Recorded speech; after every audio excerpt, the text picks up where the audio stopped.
Hola. Gracias. Buenas tardes. Quería contar algo de una secuencia de hechos que tienen que ver, en cierta forma, con un modelos de alegría, modelos a seguir. Y parto tal vez con la experiencia más cercana, la de mi padre, una persona muy trabajadora. En ese tiempo se trabajaba más horas que hoy. Tenía 2 jornadas, nosotros lo veíamos poco porque realmente la segunda jornada terminaba después de las 10 de la noche. Lo veíamos básicamente los domingos desde las 6:30 de la tarde en adelante. Pero siempre transmitiendo una alegría, ni una queja, una felicidad con su trabajo. Tenía algo de imaginativo mi padre, y nos entusiasmaba con sus historias.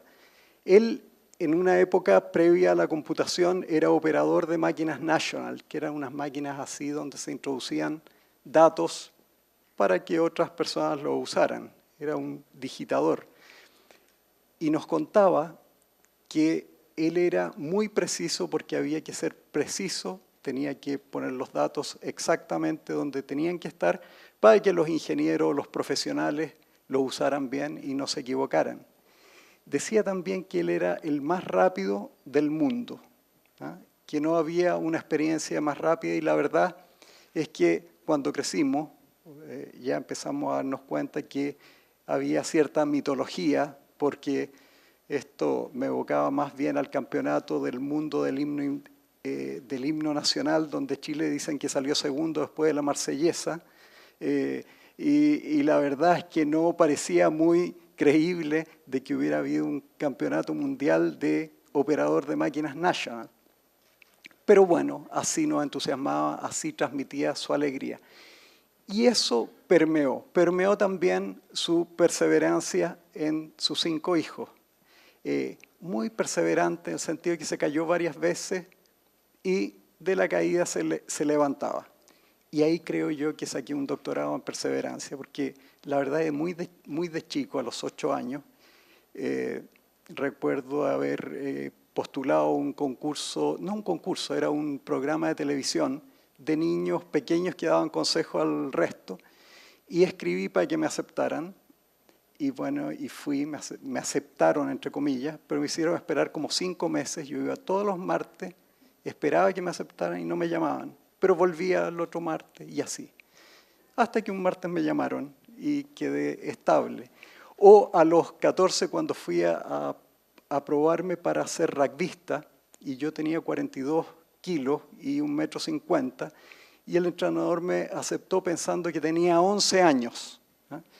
Bueno, cuando se dio cuenta que tenía 14 y no 11, trató de desalentarme y nuevamente yo entrenaba los martes, entrenaba los jueves y veía cómo mis compañeros jugaban rugby los fines de semana con una cierta frustración, pero intensidad de volver. Bueno, esa es una historia de perseverancia, digamos.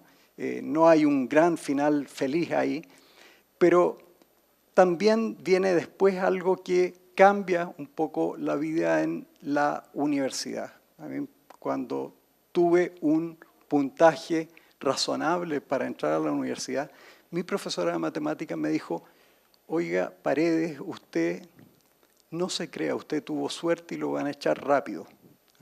Y eso yo en ese tiempo era un gran puntaje que había sacado, que me daba para postular a estar en la lista de espera para el segundo semestre. O sea, no era un gran puntaje.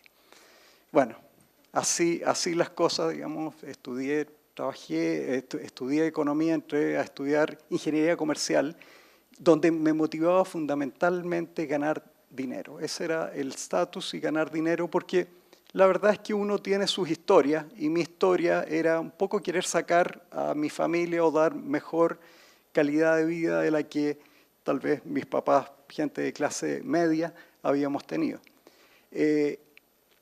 Y había ahí, me iba razonablemente bien, pero la verdad es que solo el tercer año tuve otro ejemplo, un profesor que me cambió la visión. primero fue el tercer curso de economía donde me dijo, mire, economía es una cosa muy bella y muy importante, que economía no es lo que ustedes creen, es mucho menos de lo que ustedes creen. No responde todas las preguntas, responde muy pocas de las preguntas. Creo yo que las mayores frustraciones en la vida profesional tienden, o en la vida en general, tienden a ver cuando uno idealiza demasiado algo, personas, situaciones, trabajo, después se frustra. Ese profesor dijo, no, esto es más normal. Recuerdo un caso, un estudiante que le dijo, lo que pasa es que usted cree en el mercado, criticándolo, y él dijo, creer en el mercado, uno cree en Dios, ¿ah? Pero el mercado es un instrumento, a veces funciona, a veces no funciona, y tal vez la mayoría de las veces no funcione. Bajó las expectativas y puso una semillita de admiración que yo resumo en 4 letras, quiero ser como él. Ese fue el modelo. Y seguí y estudié con mucho entusiasmo, con mucha épica. Y de la economía uno halla una belleza increíble. Yo creo que aquí todos en algún sentido entendemos la economía de distintas maneras, pero es muy fácil entenderla y entender lo difícil que puede ser aproximarse a un problema económico. Por ejemplo, un problema que a mí me parece muy lindo de estudiar es si los árbitros, a propósito del partido de ayer, influyen en los resultados. Uno sospecha que sí, pero no basta ver un cuadro donde diga, efectivamente, los árbitros cuando arbitran al equipo favorecen al equipo local. Porque mire, los equipos locales cuando juegan de local ganan más que cuando juegan de visita. Eso es efectivo, pero eso puede verse a que el público presiona más, ¿verdad? O que ¿cómo se llama? Los jugadores se sienten más cómodos cuando juegan en su cancha. O se puede ver a que el árbitro beneficia al local. Bueno, hay estudios, hay formas de aproximarse desde la economía que generan ciertos laboratorios, especies de laboratorios que dejan cosas constantes que en la física es muy fácil dejar, pero en la economía no, es una ciencia social. Y entonces se estudia, por ejemplo, se compara estadios con pista atlética y sin pista atlética. Los estadios sin pista atlética tienen el público más encima, ¿ah? Y por lo tanto uno puede, comparando ese factor nomás, atribuir o saber cuánto es la presión del público. Y respecto de la parcialidad del árbitro, se puede estudiar si los árbitros le dan más tiempo adicional a los equipos locales cuando van perdiendo o cuando no van perdiendo.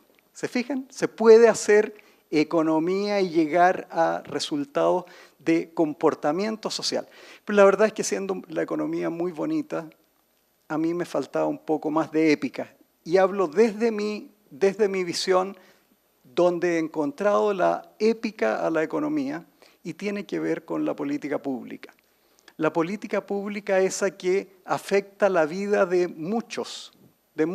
Lo que se hace en política pública, política de gratuidad universal, política de vivienda, política de radares, permitir o sacar los radares de medición de velocidad, afectan la vida de muchas personas.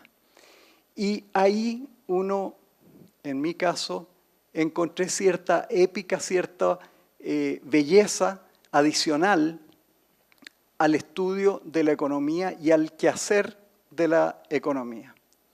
Bueno, eso es lo que me ha llenado, creo que tener de mis 4 hijos, 3 sean economistas, parece que algo dice, lo digo con orgullo y sin presión, pero tengo que reconocer también, y finalizo aquí, que estoy seguro que las transacciones más importantes de mi vida no son económicas, son esas gratuitas, esas que tienen que ver con amar, con querer, con dar sin esperar una retribución a cambio. Y eso creo que sumado a un ejemplo bonito, a una trascendencia, tratar de trascender en tus hijos, en tus amigos y en la sociedad, te hacen una persona feliz, que es lo que yo me declaro aquí. Muchas gracias.